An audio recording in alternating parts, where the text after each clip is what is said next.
Kana Nabi sallallahu alaihi wasallam idza dakhala ashrul awakhir min Ramadan ahyal laila. Dia adalah Nabi Muhammad sallallahu alaihi wasallam saat memasuki 10 hari yang terakhir di bulan Ramadan, dia menghidupkan malamnya dengan memperbanyak ibadah kepada Allah Subhanahu wa taala.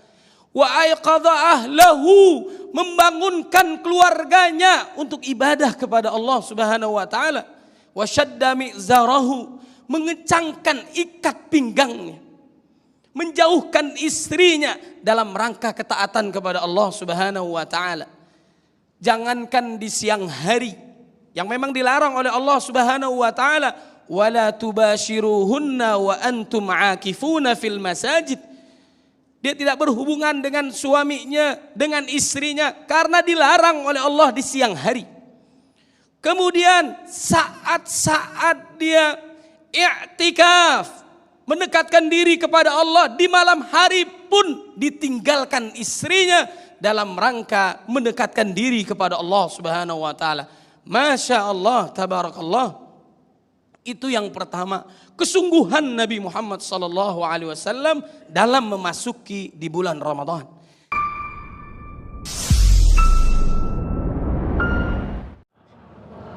Assalamualaikum warahmatullahi wabarakatuh. Alhamdulillahirabbil alamin. Allahumma shalli ala sayyidina Muhammad wa ala ali sayyidina Muhammad.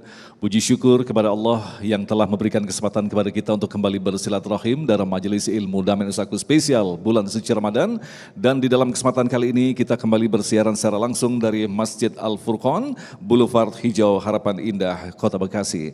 Alhamdulillah telah hadir bersama kita guru-guru yang kita cintai, Syekh Muhammad Jaber dan Kiai Syahid Kutub, yang insya Allah nanti juga dalam kesempatan kali ini kita akan kedatangan tamu istimewa Gubernur Jawa Barat Bapak Ridwan Kamil atau Kang Emil, yang juga akan berbagi pengalaman tentang menjelang berakhirnya bulan suci Ramadan. Apa yang kita persiapkan di akhir bulan suci Ramadan ini. Itulah tema yang kita angkat dalam kesempatan kali ini sebelum Ramadan berakhir. Seperti biasa, bagi Anda pemirsa yang ada di rumah yang ingin mengajukan pertanyaan berkaitan dengan tema kita kali ini, kami undang Anda untuk mengirimkan melalui Instagram di @dame_tv1. Inilah Damai Insaku spesial bulan suci Ramadan yang dipersembahkan oleh Sarung Wadimor, tentu sarung kita. Selamat mengikuti. Bismillahirrahmanirrahim. Assalamualaikum warahmatullahi wabarakatuh. Alhamdulillah rabbil alamin. Asyhadu an la ilaha illallah wahdahu la syarika lah. Wa asyhadu anna Muhammadan abduhu wa rasuluh. Allahumma salli wa sallim wa barik ala sayyidina Muhammadin wa ala alihi wa sahbihi ajma'in, amma ba'd. Faqala Allah ta'ala fil Qur'anil Karim, a'udzu billahi minasy syaithanir rajim, bismillahirrahmanirrahim.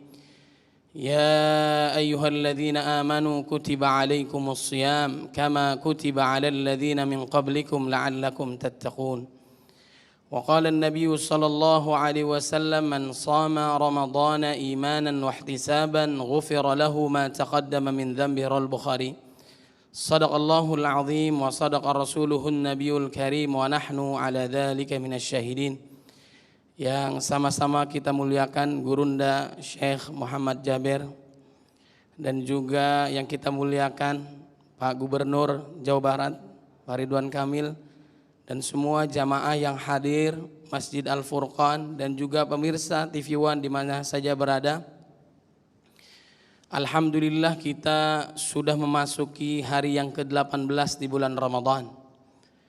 Bulan Ramadan adalah bulan yang sangat dinantikan kehadirannya, sangat dirindukan kedatangannya, dan sangat ditangisi kepergiannya oleh para salafus saleh. Sisi lain kita senang Allah sampaikan kita ke dalam bulan Ramadan. Sisi lain yang lain lagi adalah kita akan meninggalkan bulan Ramadan. Mudah-mudahan Allah terima amal ibadah kita. Allah ampuni dosa-dosa kita. Jamaah yang dimuliakan oleh Allah Subhanahu wa taala, Rasulullah sallallahu alaihi wasallam yajtahidu fil ashril awakhir min Ramadan. ma la yajtahidu fi ghairihi, rawi Muslim. Adalah Nabi Muhammad sallallahu alaihi wasallam lebih serius lagi, sungguh-sungguh, nggak main-main lagi dalam ketaatannya kepada Allah saat memasuki bulan Ramadan, khususnya di 10 hari yang terakhir, melebihi hari-hari lainnya. Dia adalah Nabi Muhammad sallallahu alaihi wasallam. Kana Nabi sallallahu alaihi wasallam idza dakhala ashrul awakhir min Ramadan ahyal laila. Dia adalah Nabi Muhammad sallallahu alaihi wasallam saat memasuki 10 hari yang terakhir di bulan Ramadan, dia menghidupkan malamnya dengan memperbanyak ibadah kepada Allah Subhanahu wa taala. Wa aiqadha ahlahu, membangunkan keluarganya untuk ibadah kepada Allah Subhanahu wa taala. Wa shadda mi'zarahu, mengencangkan ikat pinggangnya, menjauhkan istrinya dalam rangka ketaatan kepada Allah Subhanahu wa taala. Jangankan di siang hari yang memang dilarang oleh Allah Subhanahu wa taala, wala tubashiruhunna wa antum aakifuna fil masajid. Dia tidak berhubungan dengan suaminya, dengan istrinya, karena dilarang oleh Allah di siang hari. Kemudian saat-saat dia i'tikaf, mendekatkan diri kepada Allah di malam hari pun ditinggalkan istrinya dalam rangka mendekatkan diri kepada Allah Subhanahu wa taala. Masya Allah, tabarakallah. Itu yang pertama, kesungguhan Nabi Muhammad sallallahu alaihi wasallam dalam memasuki di bulan Ramadan. Yang kedua adalah Nabi Muhammad sallallahu alaihi wasallam kana ya'takifu fil ashril awakhir hatta tawaffahu Allah. Nabi Muhammad sallallahu alaihi wasallam i'tikaf bahkan 10 hari pertama Ramadan, pertengahan Ramadan, yang jelas 10 hari akhir di bulan Ramadan. Kemudian dilanjutkan oleh istri-istrinya setelah beliau wafat, dipanggil oleh Allah Subhanahu wa taala. Mudah-mudahan yang hadir di sini maupun pemirsa yang ada di rumah diberikan kesempatan oleh Allah Subhanahu wa taala untuk i'tikaf. Kemudian yang ketiga, Nabi Muhammad sallallahu alaihi wasallam memburu, mencari, menggapai malam kemuliaan. Taharrau lailatal qadri fil ashril awakhir min Ramadan, rawal Bukhari. Cari, buru malam kemuliaan di 10 hari yang terakhir di bulan Ramadan. Taharrau lailatal qadri fil witri minal ashri min Ramadan. Carilah malam kemuliaan yang lebih hebat daripada 1000 bulan. Di hari akhir bulan Ramadan, di malam-malam ganjil di bulan Ramadan. Dia adalah Nabi Muhammad sallallahu alaihi wasallam. Jamaah yang dimuliakan oleh Allah Subhanahu wa taala, jangan disia-siakan. Bisa jadi ini adalah Ramadan kita yang terakhir. Masya Allah, Allah masih memberikan kesempatan kepada kita untuk ibadah di bulan Ramadan. Kalau kita mengetahui kedahsyatan kemuliaan Ramadan, niscaya kita menginginkan seluruh bulan adalah Ramadan. Kalau kita tahu orang yang ada di alam kubur minta dihidupkan kembali ke dunia ini untuk mengisi malam-malamnya di bulan Ramadan dengan ibadah. Di antara amalan unggulan di bulan Ramadan. Nah, ini yang dibawa pulang. Yang pertama adalah as-siyam, puasa, mampu menyebabkan dia dijaga oleh Allah Subhanahu wa taala. As-siyam junnah. Setan enggak bisa menggoda orang yang soleh itu. Setan enggak bisa menggoda hamba Allah yang puasanya benar. Fala yarfuth wala yashab wala yabkhal wala yajhal. Dia terjaga lisannya, matanya, kakinya, langkahnya, tidak berbuat bodoh, maksiat dan dosa, dusta. Terjaga semuanya karena Allah. Makanya orang yang puasa remnya pakem banget. Jangankan yang haram, yang halal saja dia mampu dikendalikan karena ketaatannya kepada Allah Subhanahu wa taala. Maka wajar orang yang puasa itu mendapatkan kebahagiaan saat dia berbuka, saat berjumpa dengan Allah Subhanahu wa taala. Kenapa? Karena mereka mengumpulkan amal soleh dalam rangka berjumpa dengan Allah Subhanahu wa taala. Bahkan orang yang puasa itu diberikan, dimasukkan oleh Allah khusus babur rayyan, pintu pemuas dahaga. Mudah-mudahan yang hadir semua kita dimasukkan ke dalam babur rayyan. Amin ya rabbal alamin. Kemudian amalan unggulan berikutnya adalah al-qiyam. Salat malam. Jangan disia-siain malam-malam Ramadan kecuali dengan salat tarawih yang tidak bisa kita lakukan kecuali di bulan Ramadan. Man qama lailatal qadri imanan wa ihtisaban ghufira lahu ma taqaddama min dhanbihi. Man qama ramadana imanan wa ihtisaban ghufira lahu ma taqaddama min dhanbihi. Man shama ramadana imanan wa ihtisaban ghufira lahu ma taqaddama min dhanbihi. Rawal Bukhari. Barang siapa yang salat malam di malam kemuliaan, barang siapa yang salat tahajud, salat tarawih, barang siapa yang puasa karena iman, mengharap ridha Allah sesuai dengan tuntunan Nabi Muhammad sallallahu alaihi wasallam, dosanya dari akil balik sampai saat ini semua diampuni oleh Allah Subhanahu wa taala.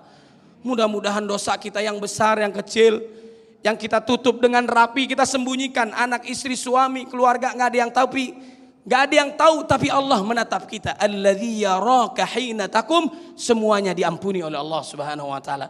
Qul ya ibadiyalladzina asrafu ala anfusihim la taqnatu min rahmatillah. Innallaha yaghfirudz dzunuba jami'a innahu wal ghafurur rahim. Katakanlah kepada hamba-hambaku yang melampaui batas dalam melakukan kemaksiatan dan kezaliman kepada dirinya ataupun orang lain, janganlah kalian berputus asa dari rahmat Allah. Sungguhnya Allah mengampuni dosa, sungguhnya Allah Maha Pengampun lagi Maha Penyayang. Mudah-mudahan Allah terima amal ibadah kita. Allah mengampuni dosa-dosa kita. Nah, Ustadz Said Kutub, menarik sekali apa yang telah dijelaskan tadi oleh Kang Emil, bahwa sebagai seorang pemimpin tentu saja memiliki begitu banyak istilahnya jadwal, ya kan, artinya sementara di lain sisi tadi di akhir Ramadan kita diwajibkan bahkan dituntut untuk meningkatkan kualitas ibadah kita. Mungkin bisa dimaknai artinya ibadah dalam arti seperti apa? Bukankah seperti beliau sebagai seorang pemimpin yang harus turun ke lapangan kemudian menjumpai rakyatnya begitu, itu juga termasuk salah satu ibadah. Ustadz, bagaimana mendakapinya? Baik, punten Kang Syekh. Jadi Masya Allah, Tabarakallah. Jadi kita contoh teladan terbaik adalah baginda Nabi Muhammad sallallahu alaihi wasallam. Laqad kana lakum fi Rasulillah uswah hasanah.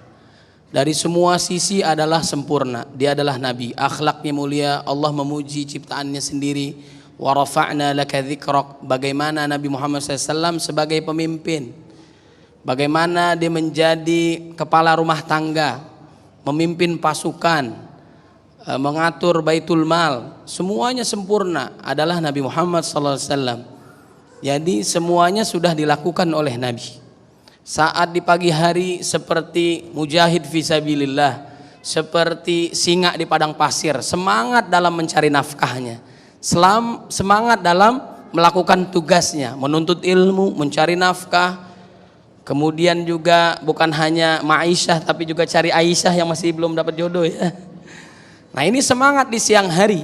Namun di saat malamnya seperti rahib di malam hari, dia mendekatkan diri kepada Allah Subhanahu wa taala. Seperti tadi Kang Emil sampaikan, ini luar biasa.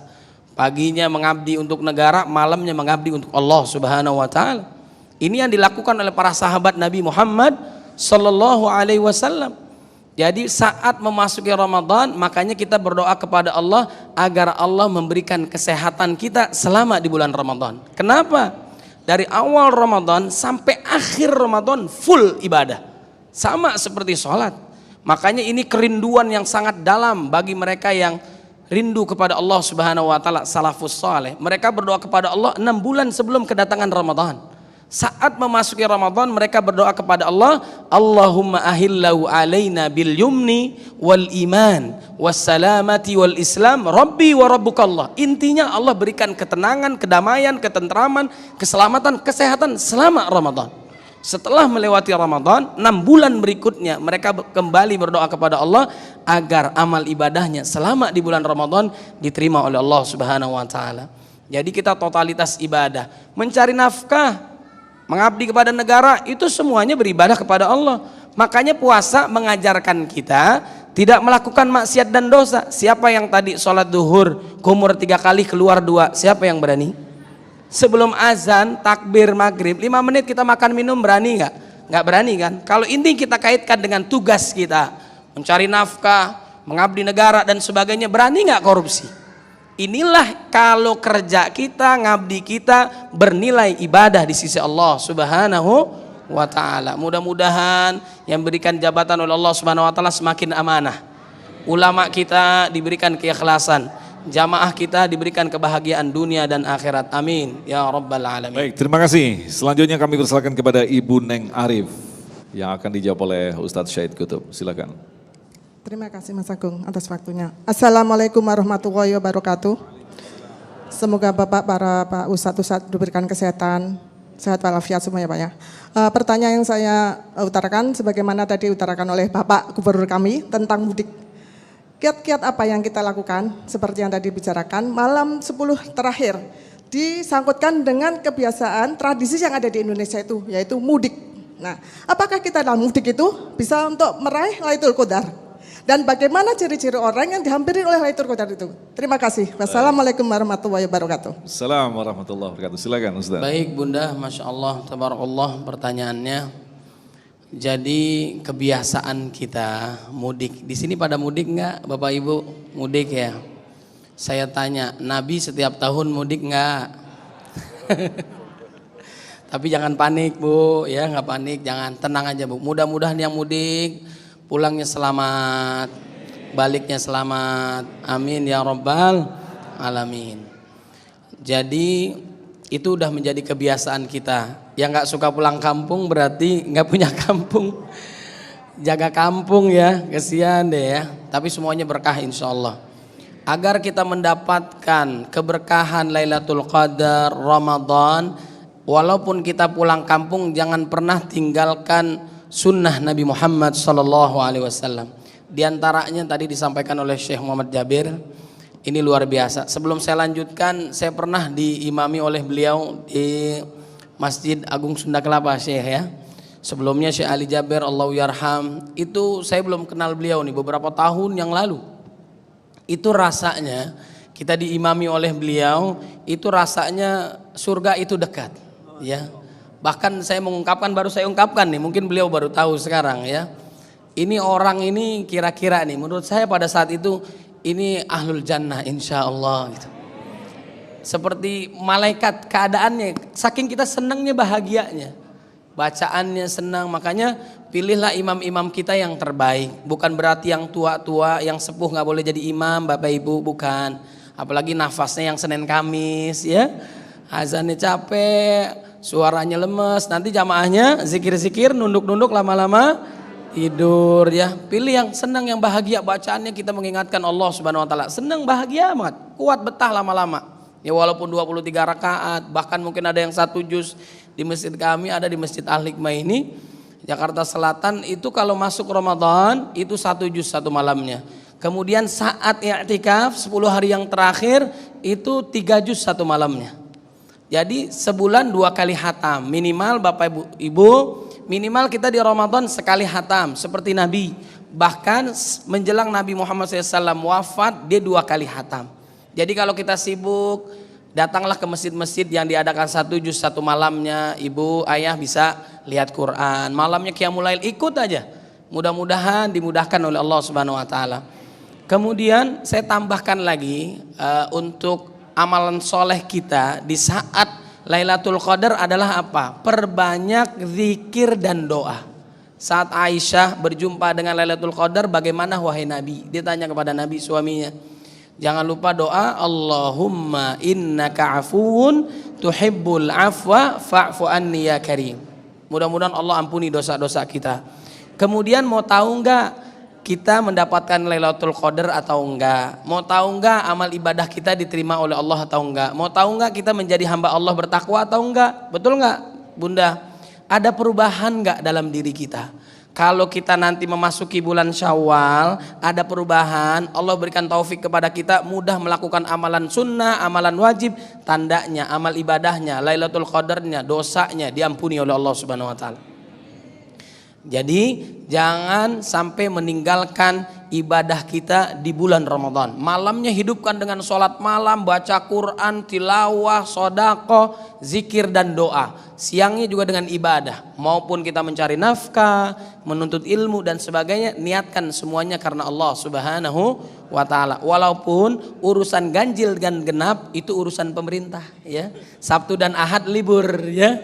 Supaya kita mendapatkan Lailatul Qadar dari malam pertama sampai akhir, gaspol jangan kasih kendor, ibadah kepada Allah Subhanahu wa Ta'ala. Nah, tadi yang belum terjawab, bagaimanakah dengan orang yang melaksanakan mudik? Apakah juga memiliki peluang untuk mendapatkan Lailatul Qadar? Baik, tadi saya sudah sampaikan, kita bisa datang ke rest area saat-saat waktu, 5 waktu, jangan tinggalkan sholat berjamaah. Walaupun bisa kita jama, ya bisa dikosor dan sebagainya, tetap puasa, ini luar biasa. Kemudian juga kita ini saat kita mudik, bisa nggak kita tilawah Quran? Kalau naik mobil, naik kendaraan, jangan ditinggalin ayah bunda. Bahkan ya sahabat Nabi Muhammad SAW sesama beliau ini mereka diskusi. Bagaimana orang yang datang bulan, Bu? Datang bulan, datang matahari dan sebagainya ya. Mereka dapat nggak Lailatul Qadar? Lailatul Qadar itu nggak mesti di masjid, tapi afdol utama di masjid. Nabi masuk Masjid Nabawi, dari itu afdolnya tanggal 19 masuk maghrib keluar Idul Fitri. Alhamdulillah yang diberikan kesempatan oleh Allah Subhanahu wa Ta'ala, kecuali keadaan darurat boleh keluar. Itu yang paling topnya, luar biasanya, itu i'tikaf sesungguhnya. Tapi kalau kita nggak bisa, malamnya aja boleh nggak? Boleh. Bahkan isya berjamaah di masjid, kata Imam Syafi'i, sholat subuh berjamaah di masjid itu sudah menghidupkan malamnya dengan ibadah kepada Allah Subhanahu wa Ta'ala. I'tikaf berdiam diri, fokus ibadah kepada Allah Subhanahu wa Ta'ala. Sesaat maghrib sampai isya niatin i'tikaf. Tapi kalau kita sibuk, ada waktu sedikit, ba'da isya cari waktu yang kosong sampai menjelang subuh, ajak keluarga kita ibadah kepada Allah Subhanahu wa Ta'ala, ya. Jadi ayah bunda, apalagi bunda nih yang khawatir datang bulan, tetap bisa nggak berzikir? Bisa. Doa bisa nggak? Bisa. Sodako bisa nggak? Bisa. Membantu suami menyiapkan sahur bisa nggak? Niatin karena Allah. Baca Quran sebagaimana Syekh Ali Jaber Allah yarham dulu menasihati kita. Boleh nggak baca Quran? Boleh. Tapi pakai sarung tangan kalau Qurannya asli. Kemudian pakai aplikasi handphone boleh nggak? Boleh. Itu bukan Quran asli. Tapi saat dia baca Quran dalam kondisi sholat, aplikasi yang lain dipinggirin dulu, Bu. Nanti WhatsApp masuk dibalas, sebentar ya, saya lagi sholat malam, batal ya. Ayo bunda, jadi harus fokus ibadah. Wallahu a'lam. Zaikuna, selanjutnya pertanyaan yang berikut akan disampaikan oleh Ibu Oktavia.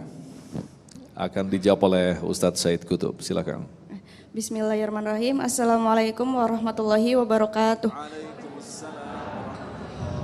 Saya Ibu Oktavia, izin bertanya Ustadz, masalah sholat raweh. Kalau untuk perempuan itu lebih baiknya sholat di rumah atau sholat di masjid? Oke, terima kasih. Wassalamualaikum warahmatullahi wabarakatuh. Waalaikumsalam. Silakan Ustaz. Baik, terima kasih Bu Oktavia, Mas Agung, Syekh Muhammad Jabir. Tadi yang bertanya sebelumnya Bapak Haji Hadi Suseno, ini orang tua saya. Iya, mohon doanya mudah-mudahan panjang umur, sehat walafiat. Dan juga anak-anak saya hadir di sini. Ada 2 anak saya. Saya ingat Imam Turki, ini luar biasa. Saat selesai tarawih, imamnya ngajak main-main anaknya di masjid. Ini yang dikhawatirkan oleh Muhammad Al-Fatih. Saat orang jauh daripada masjid, dia lupa sama masjid. Anak-anak senang ke mall, ibu-ibu juga senang tawafnya di mall, bener gak? Tapi dia lupa yang namanya masjid. Makanya anak-anak lari, bercanda, alhamdulillah silahkan di masjid kalau udah selesai. Jadi dia senang. Jangan dilarang, dia bahagiaannya nanti di mall, tapi di masjid dia nggak mau. Ajak anak-anak kita hidupkan malam, bangunkan keluarga untuk mendekatkan diri kepada Allah Subhanahu wa Ta'ala. Baik, kemudian yang kedua disampaikan Bu Oktavia, bagaimana utamanya wanita di masjid atau di rumah? Istri harus minta izin kepada suami. Kata suaminya, jangan ke masjid. Ini suami model ini namanya Fir'aun, ya. Ya, melarang berbuat kebaikan. Sahabat Nabi, wanita sahabat Nabi Muhammad SAW itu kebiasaannya juga ke masjid. Jadi tidak ada larangan. Ya, tidak ada larangan. Mau ke masjid silahkan. Ibu-ibu di Indonesia ini luar biasa. Belum azan itu sejadahnya udah nyampe. Sampai besok nggak diambil, orangnya nggak datang.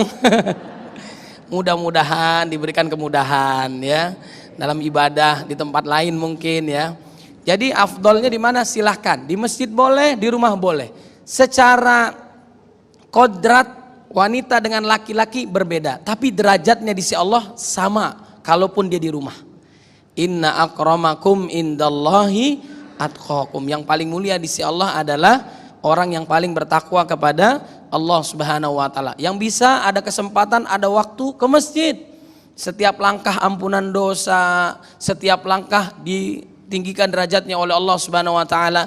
Dulu ada sahabat Nabi yang buta, Abdullah bin Umi Maktum, buta, minta dispensasi agar sholatnya di rumah. Kata Nabi, hal sami'tan nida, kamu dengar azan enggak? Sami'tu ya Rasulullah, saya dengar ya Rasul. Enggak ada dispensasi. Kalau kita mengetahui kedahsyatan sholat berjamaah di masjid, subuh, isya di masjid, dia mendatanginya walaupun dalam keadaan merangkak. Jangan disia-siakan. Kemudian yang ketiga, saya mau menyampaikan sebagai yang terakhir, jangan dibilang orang yang mendapatkan Lailatul Qadar orang yang istimewa.